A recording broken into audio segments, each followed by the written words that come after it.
চোখেতে তেজাতে কারেন্টের ঘড়ি, মুখ তার রাইফেল যেন বিষের ছুরি। ছোট্ট একটা নল দিয়া খায় যখন জুস, বেড়াবেড়ি কারোর ইয়ার রয় না যে হুশ। গুস্সা কইরা যখন বেরিয়ে আমার দিকে চাই, ফুরুত কইরা বাঙ্গি খেতে মূলা খুইজা পায়। এখন বুঝি মহিলা কেন দিবার প্রেমে পড়েছে, বাঙ্গির প্রেমে পড়েছে। হায় বোরকা পরা মেয়ে পাগল করেছে, আরে বেডিও এখন দিবার প্রেমে পড়েছে। এটা বোরকা পরা মেয়ে পাগল করেছে। কাশেম ভুল শুধরে দেওয়ার মতো করে বলল।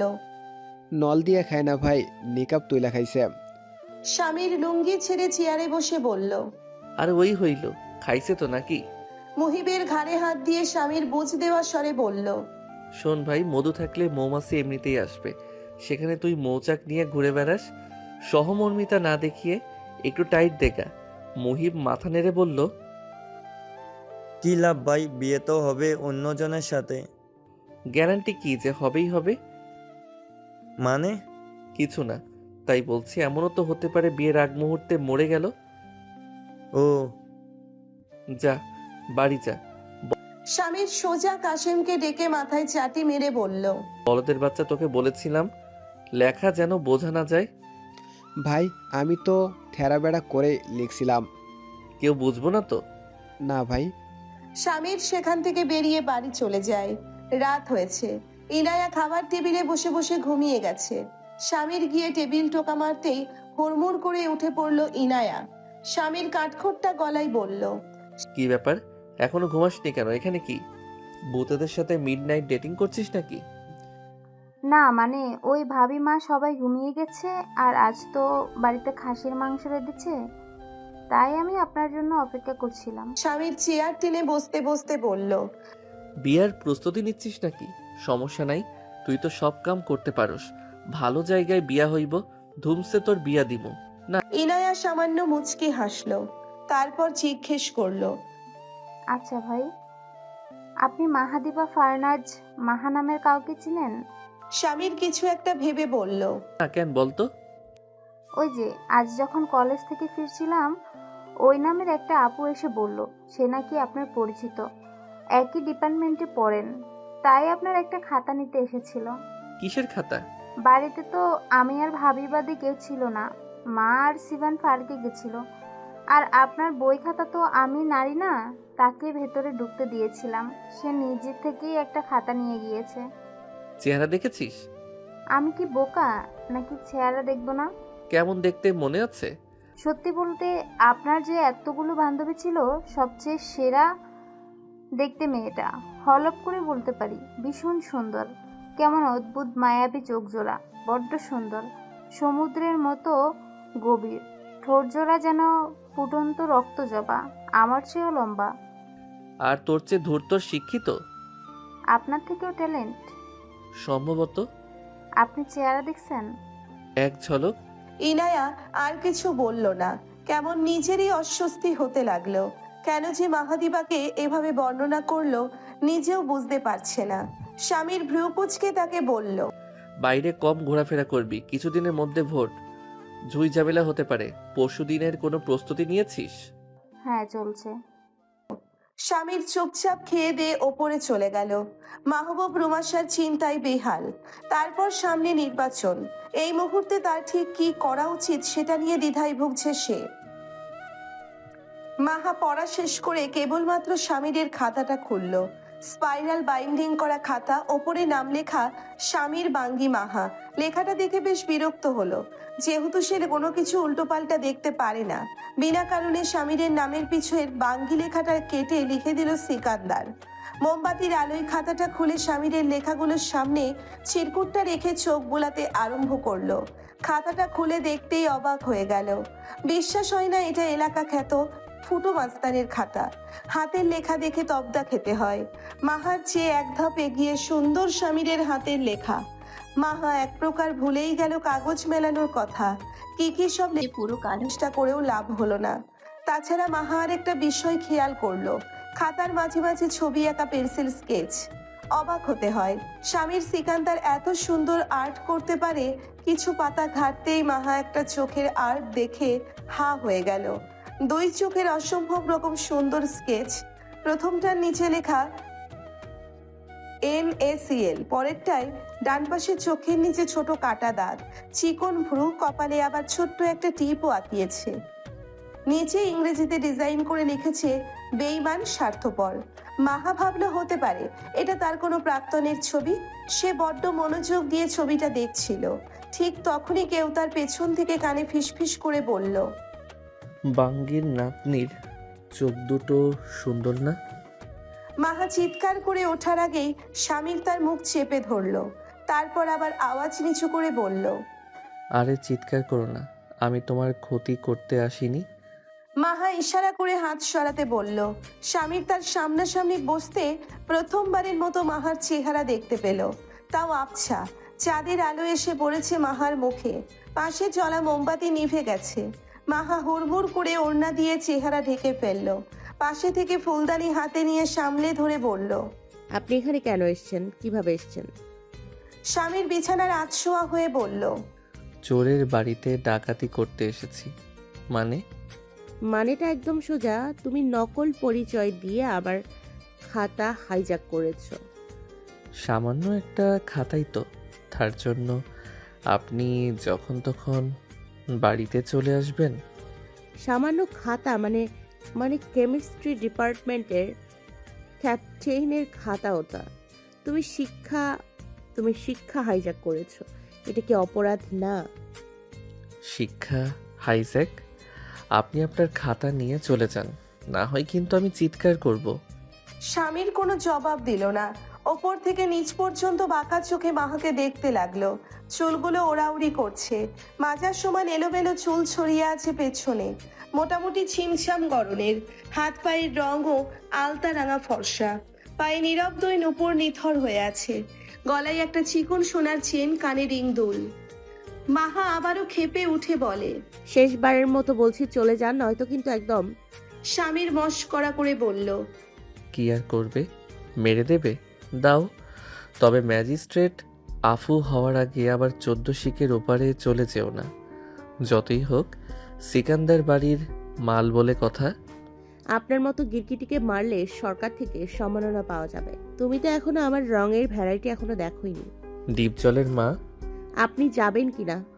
বড্ড ঘুম ধরছে জানো, এক কাজ করি, এখানেই শুয়ে পড়ি, সকালে চলে যাব। বেরোন বলছি। আরে যাচ্ছি, এই ফকিন্নির ছিয়ের বিছানায় আমি ঘুমাবো? অসম্ভব। বেরোন।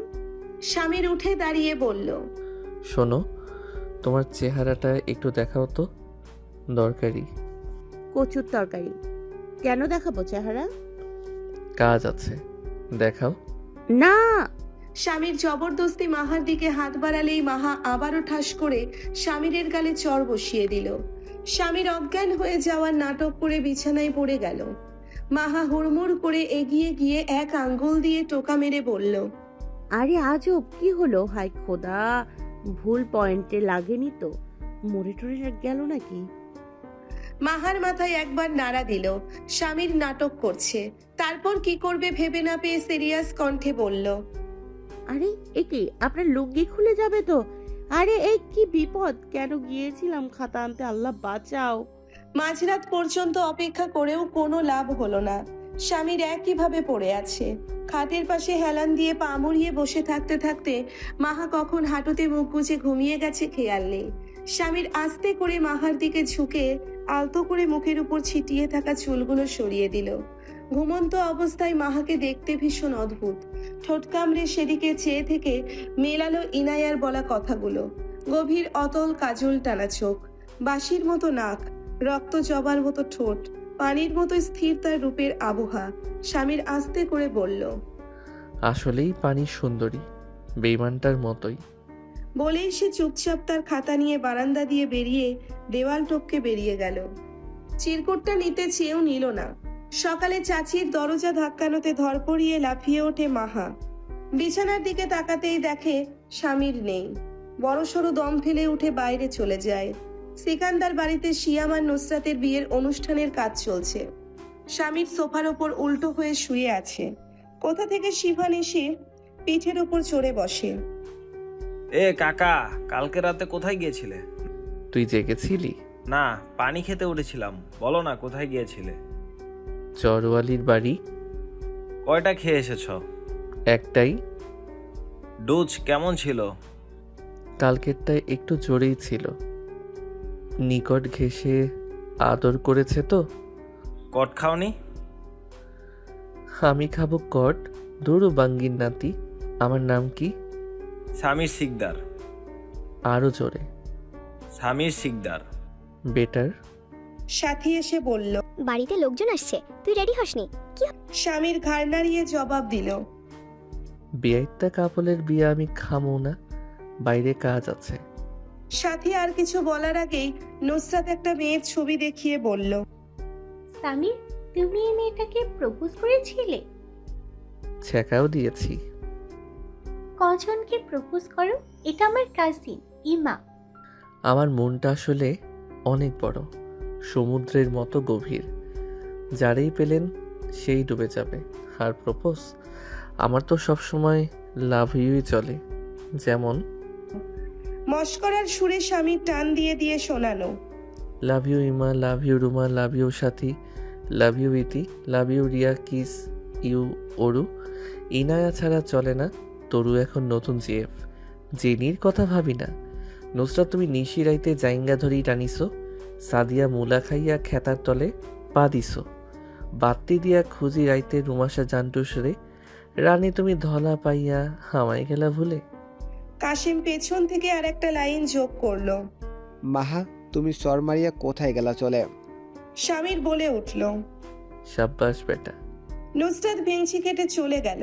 কাশিম জানালো রাকিব দেওয়ান ডেকেছে। লুঙ্গি উঁচিয়ে কাশিমের সাথে বেরিয়ে গেল স্বামীর।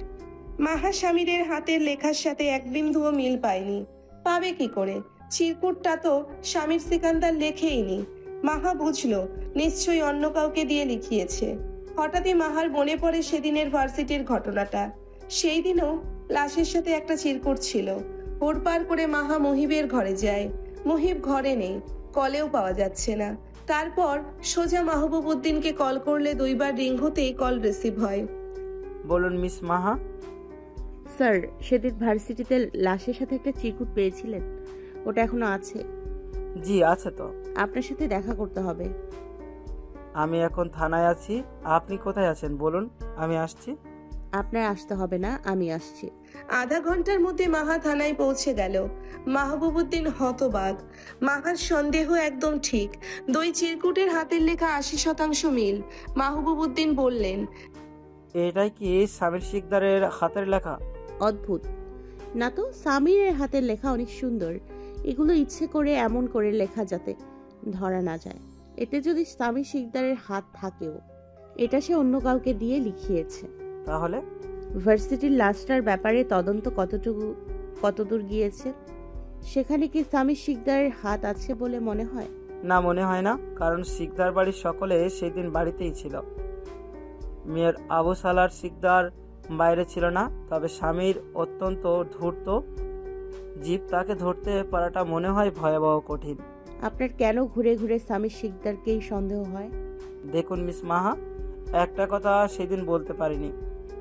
আমার সন্দেহের তালিকায় আপনার কাজিন মুহিবও আছে, কারণ তিনি সেই দিন আমার বাড়ির সামনে অনেকক্ষণ যাবৎ দাঁড়িয়েছিলেন। আমি স্বচক্ষে দেখিনি, সেজন্য কিছু বলতে পারছি না। কি বলছেন? মুহিব ভাই এমন না, সরল সোজা। ভার্সিটি সিনিয়র হিসেবে সামি সিকান্দারের সাথে মাঝে মধ্যে কথা বলে, ব্যাস এতটুকুই। হতে পারে, তবে আপনার নজরানা হিংসা করতে হয় বলুন? সত্যি আইনজীবী হওয়ার যোগ্য আপনি। দোয়া রাখবেন ইনশাল্লাহ। আমি এখন আসছি। আরেকটা কথা বলার ছিল। বিগতকাল রাতে কি একটা ভেবে মাহা বলল, না কিছু না, ব্যক্তিগত ব্যাপার, আসছি। কোনো সমস্যা হলে অবশ্যই জানাবেন। জি। দুপুর গড়িয়ে বিকেল হয়েছে। মহিবাজ সাথে নেই। বাড়ির খানিকটা কাছে আসতেই গলির মোড়ে মাহাকে 6 জন ছেলে ঘেরাও করে। তাদের মধ্যে একজন বলে, তোমার নাম মাহাদিবা ফারনাস মাহা? জি। আপনারা কে? যাচ্ছি। তোমার চাচার আত্মীয়। চলো আমাদের সাথে। ভালোভাবে না গেলে টেনে হেঁচড়ে নিয়ে যাব। গায়ে হাত দেবেন না, যাচ্ছি। খুব একটা বেশি দূরে নয়। তারা সবাই হেঁটেই গলির মোড়ে ক্লাবে ঢুকলো। মাহার চোখ কপালে, বাইরে সব সাধু বাবা সেজে বসে, আর ভেতরের কি অবস্থা। ছেলে মেয়ের কোনো বাজবিচার নেই, সবাই একসাথে বসে বসে আড্ডা মারছে, মদ গিলছে। মাহাকে সাথে করে সোজা 2 তলার একটা রুমে নিয়ে যায়। বড়সড় ঘর। সোফায় বসে আছে রাগিব দেওয়ান, পাশে বসে আছে মাহার চাচা মফিদ উদ্দিন।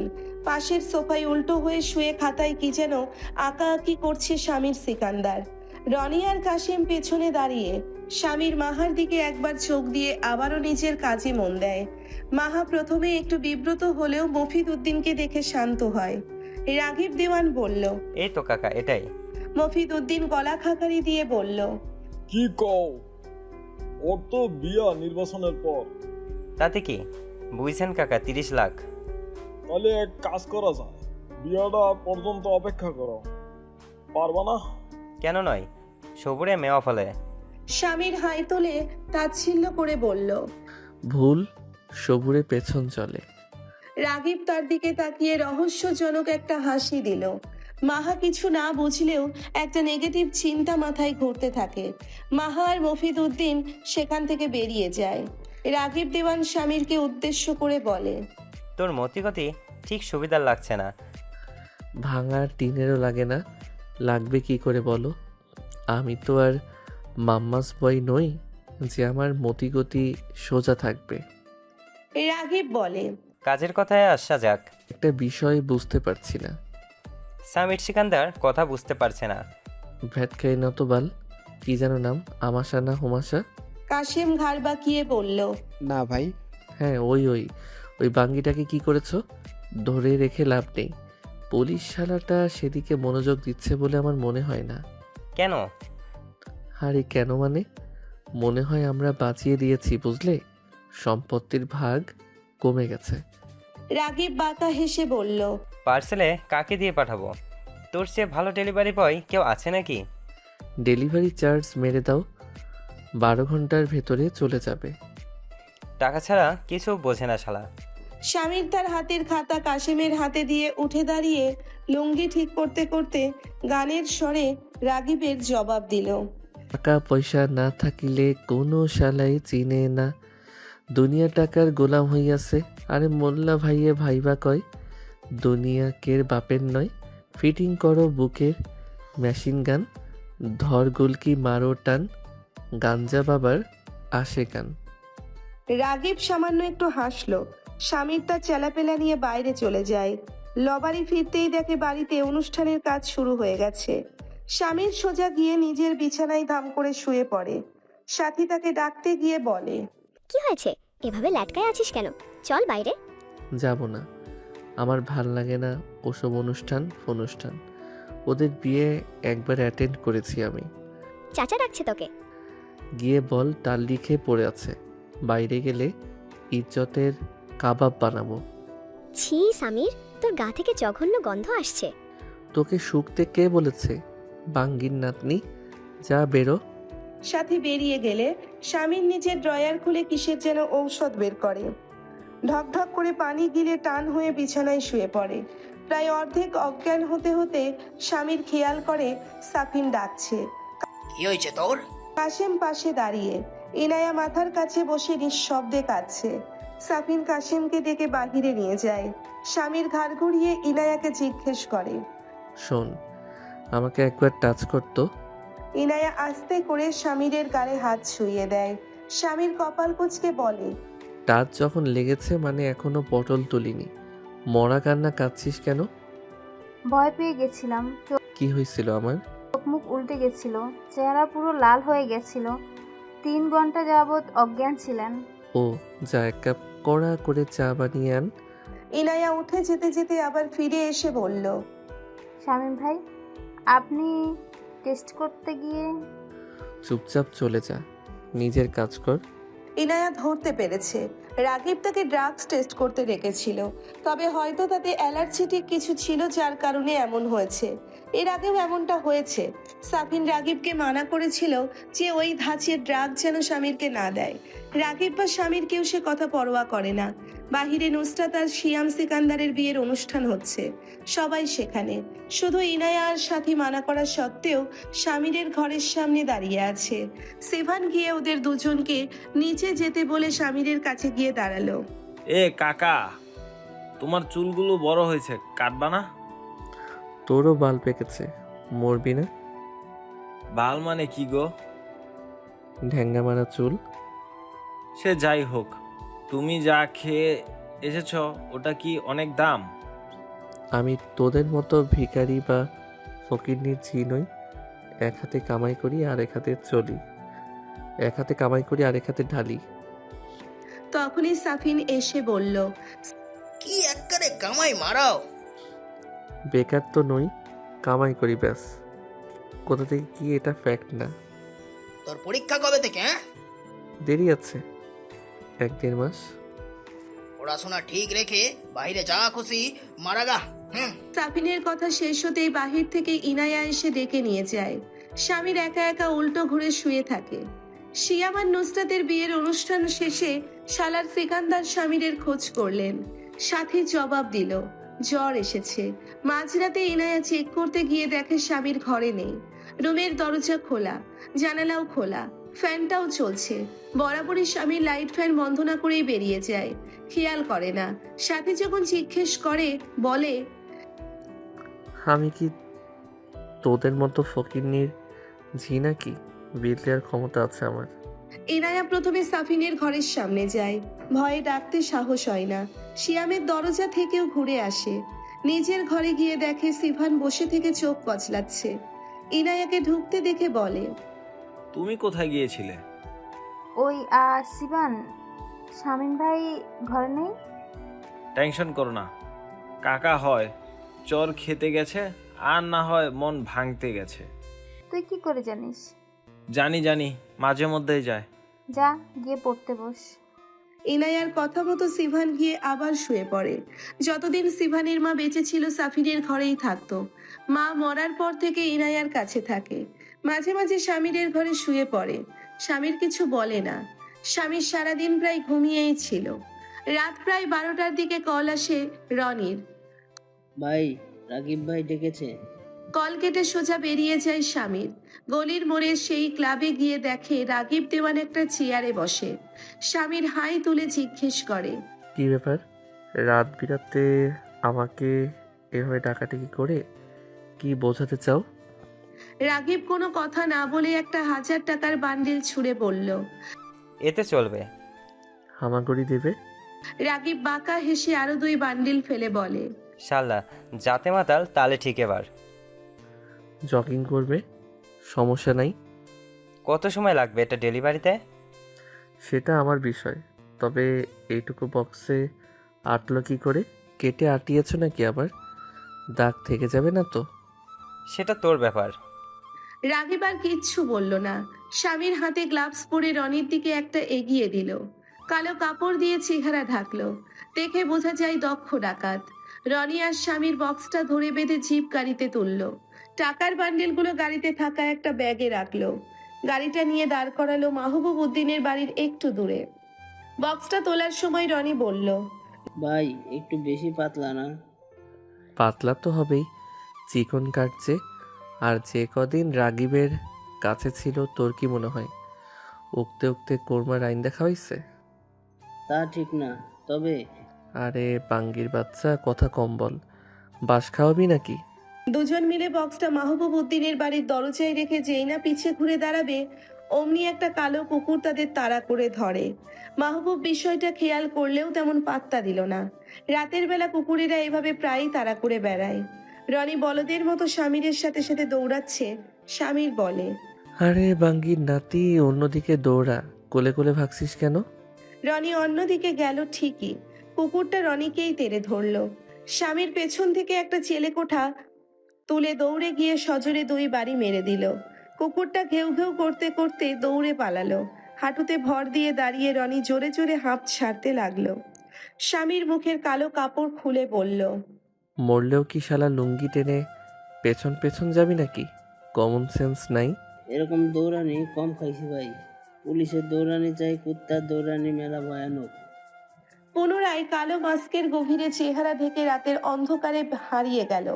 পরের দিন সকালে মাহবুব সকাল সকাল মাহাকে কল করেছিল মার্ডার হওয়া ছেলেটার বিষয়ে জানাতে। মাত্র কিছুদিন একাজ ওকাজের ভাগ্য করে মাহবুব মাহার চোখে হারিয়ে যায়। তারও মাহাকে একটু একটু মনে ধরে, কিন্তু কিছু বলতে পারে না, কারণ কিছুদিন পরে মাহার বিয়ে। মাহবুব উদ্দিনের মা ডেকে পাঠালেন তার নামে একটা পার্সেল এসেছে, মোটামুটি লম্বা সাইজের স্কচ টেপ দিয়ে আটকানো।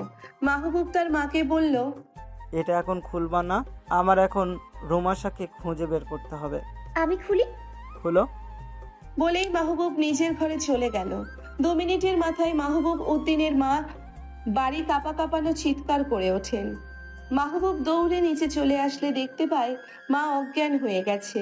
সামনে এক ভয়াবহ দৃশ্য। কার্টুন বক্সটার ভেতরে বড্ড নৃশংসভাবে স্কচ টেপ দিয়ে বেঁধে প্যাকেট করা হয়েছে রুমাশাকে। চোখ ঝলসে যাওয়া দৃশ্য। মাহবুব দ্রুত এগিয়ে গিয়ে তার মাকে সেখান থেকে সরিয়ে নিল। আদরের ছোট বোনটাকে এভাবে এই অবস্থায় দেখে রুহুটা মুচকে উঠল। সঙ্গে সঙ্গে কল করলো থানায়, তাড়াতাড়ি আসতে বলল বাড়িতে। বেলা গড়াতে খবরটা সিকান্দার বাড়ি পর্যন্ত পৌঁছে গেল। শালার সিকান্দার পুরো বর্ণনা শুনে কপাল কুঁচকে ফেললেন। সাফিন চুপচাপ সব পরিদর্শন করে মাহবুবকে সান্ত্বনা দিতে লাগলো। রাগিব দেওয়ানও সেখানে উপস্থিত ছিল। রোমাশাকে হারিয়ে মাহবুবের মায়ের আহাজারির হৃদয় ফাটা। যে শুনছে কান্না আটকে রাখতে পারছে না।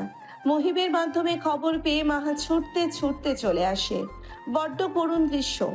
মাহবুবের মা হাহাকার করে কাঁদতে কাঁদতে অস্থির, চোখ মুখ ফুলে লাল হয়ে গেছে। মাহা সহসা উপরে উঠে গিয়ে দেখলো মাহবুব জায়নামাজে বসে আল্লাহর দরবারে হাত উঁচিয়ে কাঁদছে। মাহার খুব খারাপ লাগে। দরজায় দাঁড়িয়ে থেকে দেখে বোনের জন্য এক ভাইয়ের আহাজারি। মাহবুব নামাজ শেষে চোখ মুছে পেছনে তাকাতেই দেখে মাহা দাঁড়িয়ে আছে। তাকে ভেতরে আসতে বললে মাহা অকপট স্বরে বলল, নিজেকে শক্ত করুন, আপনাকে এখনো নিজের বোনের অপরাধীদের খুঁজতে হবে। মাহবুব চেষ্টা করেও চোখের পানি আটকে রাখতে পারছে না। ভেজা চোখে হাঁটু ভেঙে বসে করুণ কণ্ঠে বলল, আমার বোনটার সাথে কেন? মেরেছে তো মেরেছে, একটা গুলি দিয়েই না হলে মরতো। এভাবে কি মানুষ মানুষকে খুন করে? মাহা দূরে দাঁড়িয়েই বলল, বাচ্চাদের মতো অভিযোগ করা বন্ধ করুন। আপনার মনের অবস্থা বুঝতে পারছি আমি, কিন্তু আজ এটা আপনার বোনের সাথে না হয়ে অন্যের বোনের সাথে হতে পারতো, আমার সাথেও তো হতে পারতো। নিজেকে শক্ত করুন। মাহবুব এবার ঠান্ডা হয়ে বসলো। মাহা একটু সামনে এগিয়ে গিয়ে বলল, মিস্টার মাহবুব, রুমাশাকে নিয়ে যেতে এসছে, আপনার নিচে যাওয়া উচিত। পেছন থেকে কে একজন বলল, আর সাথে তোমাকেও নিতে এসেছে মিস্টার মাহবুবউদ্দিন। দুজনেই দরজার দিকে তাকিয়ে দেখলো স্বামীর সিকান্দার, সাথে শিয়াম সিকান্দার আর কাশিম হালদার, পেছনে মেধা সিকান্দার, আর তার পিছনে পুলিশের টিম। মেধা এগিয়ে এসে মাহার পাশে দাঁড়ালো আর পুলিশের উদ্দেশ্যে বলল, মাহা কিছু করেনি, ও শুধু এখানে খবর নিতে এসেছিল। পুলিশের ওসি এগিয়ে গিয়ে বললেন, দেখুন কে কি করেছেন কি করেননি এটা তদন্ত করে বের করা হবে, কিন্তু আপনারা সবাই সন্দেহের তালিকার শীর্ষে। মিস মাহাদিবা, আপনাকেও আমাদের সঙ্গে থানায় যেতে হবে। স্বামীর বাহাতে ধরে রাখা লুঙ্গি ছেড়ে দিয়ে সামনে এগিয়ে মাহার পাশে দাঁড়িয়ে বলল, হ্যাঁ, এটা আরও বড় কালপ্রিট। এটাকে তো আমি মাঝে মাঝে এ বাড়িতে যেতে আসতে দেখেছি। তাছাড়া সেলের স্টুডেন্ট হওয়ার পরও আমার বাড়ি গিয়ে বলেছে